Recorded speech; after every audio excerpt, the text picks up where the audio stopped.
Қазақ елін ана тіліміздің төл мерекесімен құттықтаймын. Ғабит Мүсірепов атамыз айтқандай, қазақ тілі бай тіл, оралымды, ырғақты, теңеу бейнелер ерте туған ел деген екен. Ата-бабамыздан қалған асыл мұрамыз тарихқа көз жүргізетін болсақ, тіліміз үшін отқа да суға да түскен ерлерімізді, батырларымызға тамсана қараймыз да.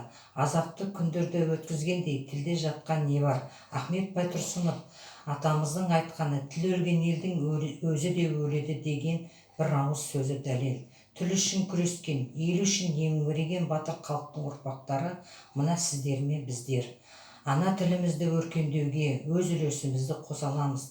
Тіл құндылығын дәріптеуге, тазалығын сақтауға негізделген шараға әрқайсыңызды қатысып ат салушыларыңызды сұраймын.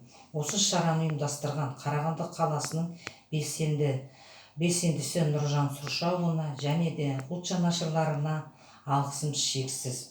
Бұл шараға және де ұлт жанашырларының бүлдіршіндері атсалысуда. Алматы қаласының белсенді мүшесі Қарауылова Гүлжахан Ірімжанқызы.